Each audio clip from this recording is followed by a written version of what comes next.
tudo bem? Eu sou Camille Borba e este é o meu sinal e cá estou eu novamente para dar aula de quê? De língua portuguesa para vocês do nono ano.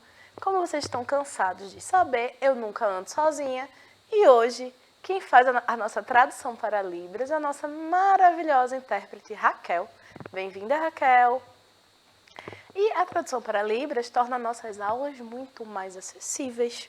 E pensando ainda na acessibilidade, eu vou me autodescrever aqui para vocês. Então, eu sou uma mulher negra, de cabelos cacheados, na altura dos ombros. Hoje estão soltos. Eu tenho cabelos e olhos pretos. Uso um óculos arredondado. Estou hoje com a farda azul e um vestido preto por baixo. Certo? Estou aqui em pé ministrando a aula para vocês. E a aula de hoje será sobre crítica no gênero textual charge, tá? Então é importante que a gente vai falar um pouco sobre o gênero textual charge e também vamos falar um pouco sobre a crítica. Mas, deixa eu perguntar, caso vocês percam a aula aqui da TV, onde é que vocês podem assistir as nossas aulas? Além do nosso canal aqui na TV, a gente também tem um canal no YouTube Educa Recife, em que estão dispostas todas as aulas do projeto. Então, basta vocês entrarem lá no YouTube Educa Recife, procura pela playlist do nono ano, ou pelas outras playlists, né, que vocês quiserem, e aí vocês podem assistir todas as nossas aulas. Aulas estas que também estão presentes no nosso aplicativo Educa Recife, que pode ser baixado tanto pelas lojas de aplicativo, quanto pelo QR Code que está aparecendo na tela. E o grande diferencial do nosso aplicativo é justamente o chat, que é a ferramenta interacional. Então, vocês falam daí, eu vejo aqui e a gente consegue fazer essa troca, tá? Então, se conectem no chat, comentem no YouTube, que eu estou sempre de olho, tá? E vamos começar a nossa aula de hoje. E aí, como sempre, é um prazer estar aqui. Hoje vamos para o gênero textual charge, tá? E aí eu começo perguntando, vocês sabem o que é uma charge? Talvez vocês nunca tenham pensado que o nome do que vocês sabem é charge. Porque, como eu sempre digo, acontece da gente conhecer as coisas antes de saber nomear as coisas. A gente, às vezes, começa a usar antes de saber nomear. Pelo menos é assim na aquisição da língua, né? Então, ó, a charge, a gente vai descobrir o que é uma charge. Isso aqui é uma charge. Estou aqui mostrando uma charge de Charles Darwin. Então, ó, essa charge publicada em 1871, foi publicada na revista satírica The Hornet. Aqui, o cientista, né, que é Darwin, é representado como um híbrido entre um humano e um chimpanzé. Por quê? Porque Darwin, na época, estava defendendo a sua teoria da evolução, né? Evolucionista, que ia contra diversos pensamentos da época. E aí compreendeu-se, algumas pessoas compreenderam de maneira maliciosa e negativa, que ele estava dizendo que o homem vinha do macaco, e não foi isso que ele disse, não é? E aí transformaram ele em um híbrido, como se fosse para desmerecê-lo, né? Então, o que é charge? A charge é um gênero textual que vai fazer um retrato contextualizado sobre um tema atual, usando um texto verbal e não verbal, geralmente com humor. Voltando para a charge aqui, a gente vê o quê? Que a gente tem basicamente uma linguagem não verbal, né? A gente tem um desenho que vai fazer essa mistura entre o cientista num corpo de um chimpanzé, de maneira a criticá-lo, a criticar a sua teoria. Então, a charge, ela também emite um ponto de vista sobre um acontecimento. Então, a charge ela não vai ser isenta de opinião. Claro que não, porque se ela é uma crítica, se ela é uma zombaria, se ela é uma brincadeira, se ela é uma tiração de onda, digamos assim, ela emite um ponto de vista. Ela vai falar sobre um acontecimento. Então, se o autor dessa charge, ele claramente não apoiava as ideias de Darwin. Se assim apoiasse, não teria transformado o cientista, né, em um híbrido.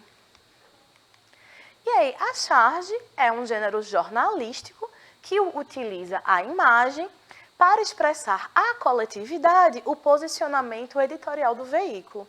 É uma crítica carregada de ironia, lembram, a gente acabou de ver uma aula de ironia, e que reflete situações do cotidiano. gente precisa pensar que a charge ela está localizada temporalmente. O que não quer dizer que eu não possa consumir a charge a posteriori. Afinal, a charge que a gente viu aqui, estou voltando sempre, ela é do século XIX. E ela é compreensível para a gente porque a gente consegue acessar o contexto. Se eu jogasse essa charge numa turma que não fizesse ideia quem é Charles Darwin, nenhuma ideia sobre as teorias dele, talvez a compreensão ficasse o quê? Prejudicada. Por quê? Porque falta o contexto e a charge ela necessita do contexto, porque ela é um retrato contextualizado de um tema atual. Tá? Então, a forma de crítica, as charges são curtas cenas, com um tom irônico ou não, que refletem sobre algum acontecimento ou situação social. Ela faz uma crítica por meio do humor. A charge precisa despertar a criticidade. Então, a charge ela precisa apelar para o tom crítico. E é o que a gente vai ver aqui nessa aula. Tá? E aí, você sabia que o termo charge é oriundo do francês charger, que significa carga, exagero e ataque violento.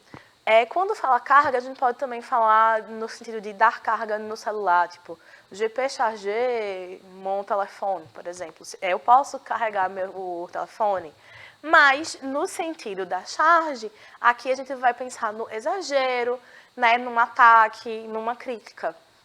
As charges retratam situações da atualidade. Eu sei que eu estou batendo na mesma tecla, mas a gente tem que pensar que a charge depende do contexto, porque a charge vai principalmente abordar um tema atual, de maneira enviesada, ou seja, a gente vai saber a opinião do autor da charge, porque ela está explícita ali no texto, tá? E aí, senta que lá vem a história, porque a gente vai conhecer uma historinha que envolve charge, tá? E que envolve outras coisas. E aí eu vou dar um play aqui, e aí eu espero que vocês gostem.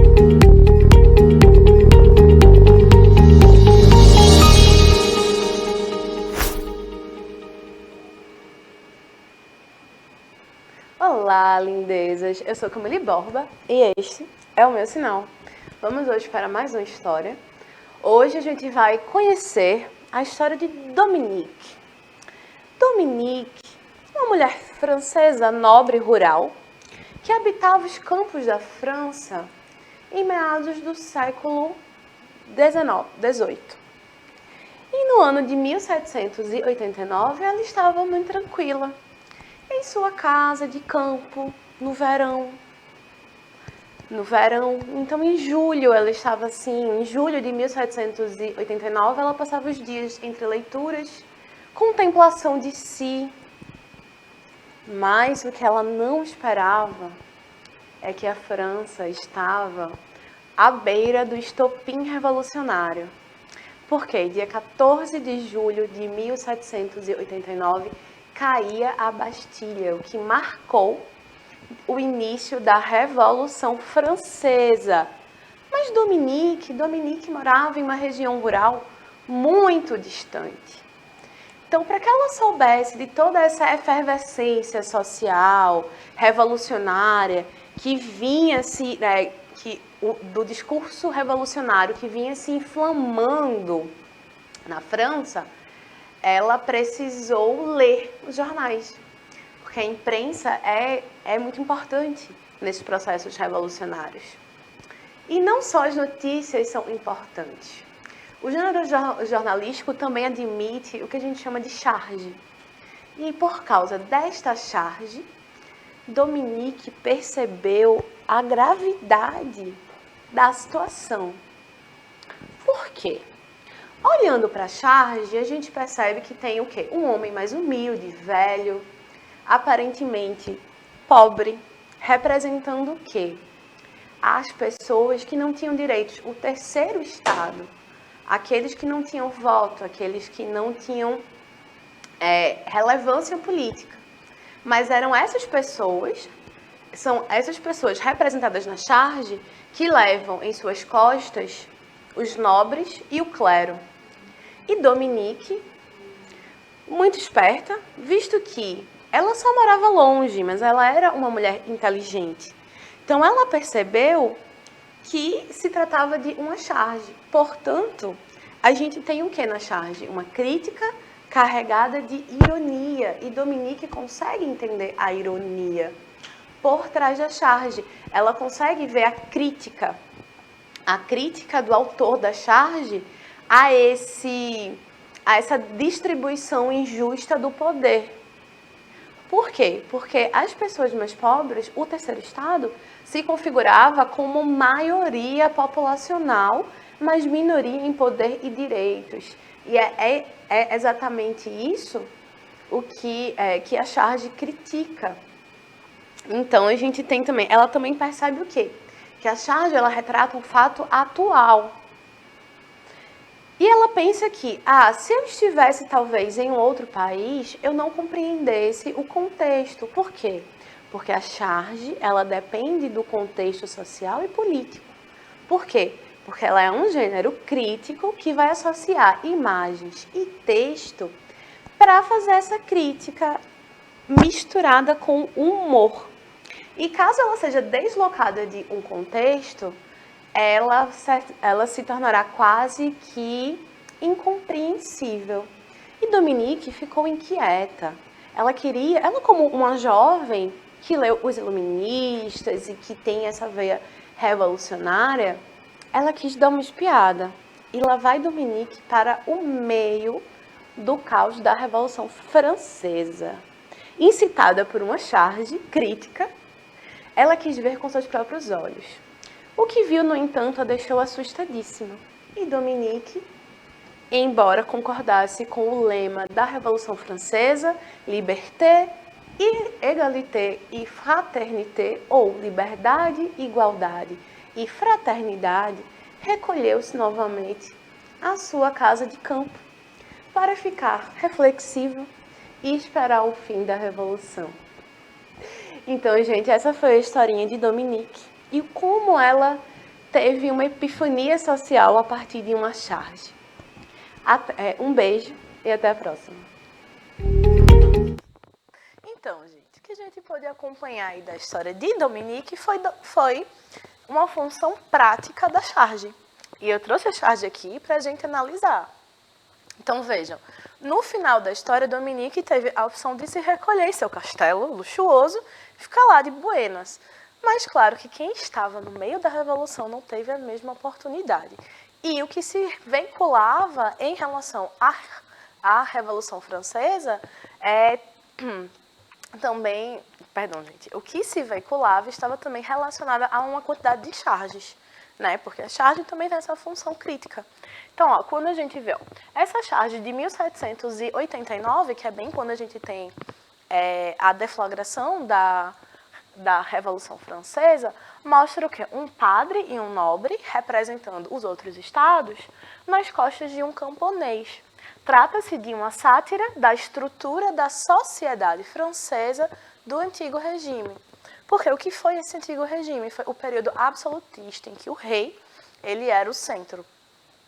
Luís XIV, que foi o avô de Luís XVI, o rei que foi degolado na época da Revolução Francesa, ele tem uma frase que sintetiza a ideia absolutista, né? Ele diz que o Estado sou eu. L'État c'est moi. Por quê? Porque no absolutismo era a figura do rei. O rei era o poder executivo, o poder judiciário, o poder legislativo. Então, ele fazia as leis, ele executava as leis, ele usava o dinheiro como bem quisesse, e isso fazia com que ele fosse o centro do Estado, ele era o centro do poder. E a Revolução Francesa foi um processo revolucionário contra essa centralização de tanto poder nas mãos de uma única pessoa, né? Então, ou seja, a charge aqui é uma crítica da situação de privilégio da nobreza e do clero, que eram sustentados pelos camponeses. E aí, lembrando também que bem no período em que a gente tem esse estopim da Revolução Francesa, a França passou por um período de uma escassez alimentar, por causa do clima.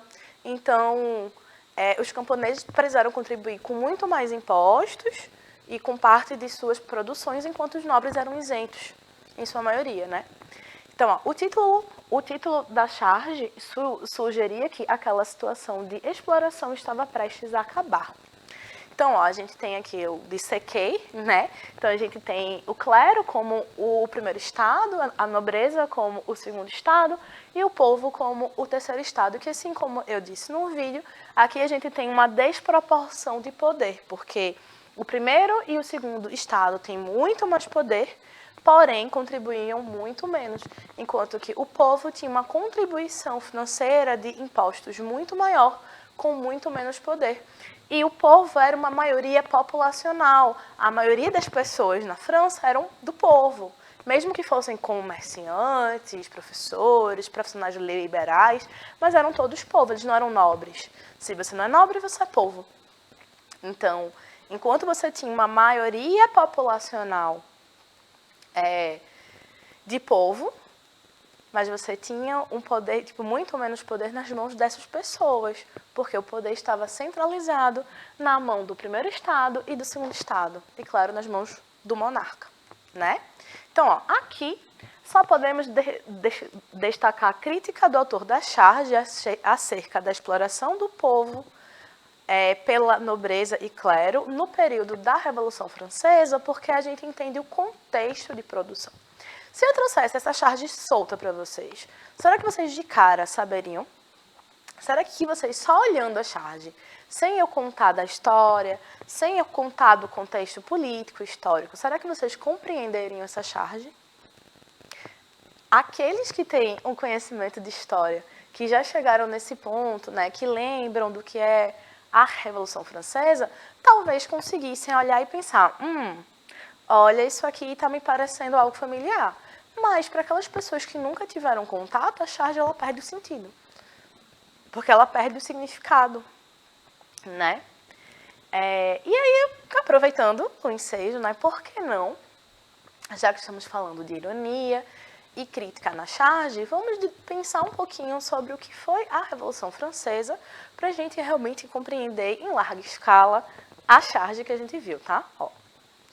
A Revolução Francesa foi um ciclo revolucionário de grandes proporções, que se espalhou pela França e aconteceu entre 1789 e 1799 e mudou de fato a história do mundo. Foi inspirada pelos ideais do iluminismo e motivada pela situação de crise que a França vivia no final do século XVIII. Causou também profundas transformações e marcou o início da queda do absolutismo na Europa. A Revolução Francesa ela teve uma inspiração na Revolução Norte-Americana de Independência e influenciou também diversos movimentos revolucionários no Brasil, como a cabanagem, por exemplo, como a própria insurreição mineira também, são frutos dessa Revolução Francesa, né, desse movimento revolucionário. E aí, quais foram as consequências? Porque a gente já viu agora as causas, né? A gente já viu exatamente o que foi, o que é que causou essa indignação, né? Essa exploração. E as consequências? Ó. A gente tem o fim dos privilégios da aristocracia na França, a gente tem o fim dos resquícios do feudalismo, início da consolidação do capitalismo, a gente tem a queda do absolutismo em toda a Europa. Então, a Europa tinha um modelo absolutista. Inclusive, isso foi uma confusão nas famílias reais, porque enquanto a família real francesa ela foi separada, o rei e a rainha foram degolados, assim como vários outros membros do poder, né, nobres e tal. Mas a gente observou aqui o começo do fim do absolutismo na Europa geral, tá? Inspirou os movimentos de independência na América, sobretudo das nações colonizadas pela Espanha, que não foi nosso caso, mas também nos influenciou profundamente em diversos movimentos, muitos movimentos, inclusive a Revolução de 1817, né, daqui da gente, a Insurreição Pernambucana, também teve esse pezinho aí, essa inspiração na Revolução Francesa, tá? Ó, popularizou a República como forma de governo, popularizou a ideia da separação dos poderes, ou seja, agora não é mais uma única pessoa que vai deter os poderes executivo, legislativo e judiciário, a gente vai ter poderes separados, que chama tripartição dos poderes. Garantiu a aplicação dos ideais liberais de liberdade individual do lema todos os homens são iguais perante a lei, lembrando que, à época, esse todos os homens queriam falar exatamente dos homens e não das mulheres, que foram excluídas de todo esse sistema revolucionário. Fomos excluídas até um dia desse, na verdade, né? Um fato aqui curioso é que a mulher, por exemplo, no Brasil, só pôde votar a partir de 1933. Então, veja quanto tempo que a gente passou para exercer poderes políticos que estavam sendo requisitados para o povo desde o século XVIII. É de se pensar, né? Consolidou o nacionalismo enquanto ideologia, porque agora a gente não tem. O Estado não é mais o rei. O Estado da França é o povo francês. Então, enquanto ideologia de reconhecimento do dever patriótico. E aí, voltando às características da charge, né? Porque a gente fez o quê? A gente observou o contexto para compreender uma única charge. Veja, eu passei, claro que rapidamente, sem me aprofundar, passei por toda a história do que foi a Revolução Francesa e tal, para a gente compreender o que Dominique entendeu ali, o que Dominique da historinha compreendeu ali, o que ela conseguiu ler ali. Ali ela leu uma crítica à exploração do Estado, né, pelo povo, a exploração do povo pelo Estado, né? E agora, continuando, a gente vai voltar para as características da charge, né, que são, retrata acontecimentos contemporâneos, e aqui eu trouxe uma outra charge, na francesa também. A gente tem uma retratação do exagero, possui caráter cômico, satírico e irônico, tá? Considerado um gênero jornalístico, pode representar um posicionamento editorial, isso aqui a gente já viu, considerado uma narrativa efêmera, ou seja, curtinha, e assim, que fica velha, entre aspas, rapidamente. Ela perde a sua atualidade rapidamente. Por quê? Porque ela retrata fatos atuais e factuais, e a atualidade está acontecendo o tempo inteiro. É aquilo que se diz, né? Que a notícia impressa é notícia morta, é notícia do passado. A mesma coisa com a charge. A charge, quando ela está sendo feita, ela está ali atualizadíssima. Quando ela já passa a circular um tempo depois, ela já perde a sua validade. Embora, como tenho provado nessa aula, né, analisando uma charge do século XVIII, a gente ainda assim consegue consumir essa charge, consegue usá-la inclusive como um vestígio histórico, como um retrato de como algumas situações foram vistas, né, em seu tempo. Aqui a gente tem, inclusive, a gente teve a revolta da vacina, e essa revolta gerou uma série de charges. Dom Pedro II, ele foi muito chargeado, será que eu posso falar isso? Ele foi muito retratado em charges, né, durante o Segundo Império. E aí, tem como principal tema questões sociais e políticas, sejam nacionalmente ou internacionalmente. Caso não venha acompanhado de um contexto, pode não ser compreendida pelo leitor. Por exemplo, estas charges que eu estou colocando de fundo, eu não me detive em nenhuma delas, provavelmente a gente não vai acessar o que ela quer dizer tão de imediato, porque é necessário que a gente procure o contexto, né? E podemos dizer o quê? Que o principal objetivo de uma charge é transmitir uma visão crítica sobre determinado assunto que esteja sob alvo de discussões na sociedade. Por isso, as charges podem ficar datadas, ou seja, podem perder seu objetivo por estarem marcadas cronologicamente. Então, talvez perca o seu sentido de crítica imediata. Mas, a posteriori, a gente pode observar essas charges como um retrato social, como um vestígio histórico, não é? Normalmente, elas são publicadas nas seções de artigo, de opinião e cartas dos leitores, justamente por indicarem opiniões e juízos de valores por parte de quem enuncia, no caso, o chargista. E a gente tem também a charge animada, que possui as mesmas características de uma charge em desenho. Ela foi popularizada por meio de redes sociais e televisão. Nesse tipo, é mais frequente o uso da linguagem verbal, porque a gente vai ter a animação, né? A gente vai conseguir misturar aí a imagem, o movimento e o som. Por ser desenhos com movimento e sonoridade, diferentemente daquela charge que a gente viu, né, da Revolução Francesa. E Se a gente pensar em charge versus tirinha, será que são a mesma coisa? Ó, as tirinhas são o quê? A tirinha é uma sequência de quadrinhos. Então, a sequência de quadrinhos. A charge é um produto único, que critica os valores sociais. São semelhantes às histórias em quadrinhos, porém mais curtas. Assim como as charges, as tirinhas também podem ser encontradas em jornais, revistas e internet. Por exemplo, aqui a gente tem uma tirinha criando o caso é o título. Então, aqui eu vou ter 4 quadrinhos. Eu vou dar uma descrita aqui no primeiro quadrinho. A gente tem um homem mais velho e um homem mais novo. O mais velho diz, é um ai. Ah, e eles estão olhando no chão o 4 em números romanos. Só que para um parece um ai, para outro não. Aí um diz, é um ai. O homem mais novo diz, não, é um 4 em romano. E aí o outro homem mais velho, no segundo quadrinho, diz, com certeza é um ai. E o outro moço mais novo, que está vendo um 4, vai dizer, não está vendo um 4.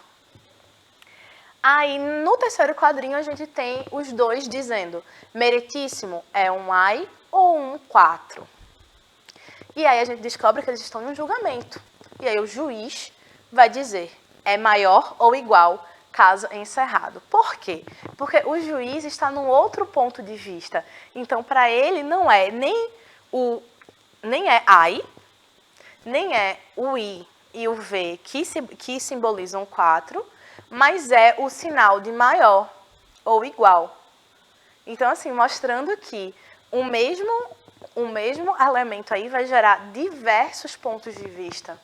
Isso aqui eu achei genial. E aí, ó, elas não possuem contexto histórico, as tirinhas, né? Como as charges, mas podem fazer críticas pessoais ou de fenômenos coletivos. Geralmente é uma narração sequenciada pela linguagem verbal, tá? Aqui eu trouxe as referências porque nossa aula chegou ao fim, infelizmente. Eu espero que vocês tenham gostado, de verdade. Para encerrar, eu queria só que vocês pensassem que o consumo de certos gêneros textuais nos ajuda muito na leitura do mundo. Então, não só as charges, elas são, inclusive, são um fenômeno que se mantém bastante presente. Então, a gente tem uma série de charges sobre os mais diversos assuntos do momento. Mas olhar para as charges do passado também faz com que a gente consiga dar uma espiadinha, né? Em como se viam alguns fatos, em como alguns fatos repercutiram, não é isso? Eu queria deixar lembrado para todos, não se esqueçam que conhecimento é poder. Então, se apropriem de todo aquele conhecimento que vocês puderem ter. Gostaria, então, de agradecer a Raquel pela sua maravilhosa tradução para Libras, agradecer a produção maravilhosa que permite que as aulas cheguem até vocês e, claro, agradecer a vocês que estão aí do outro lado. Um beijo e até a próxima.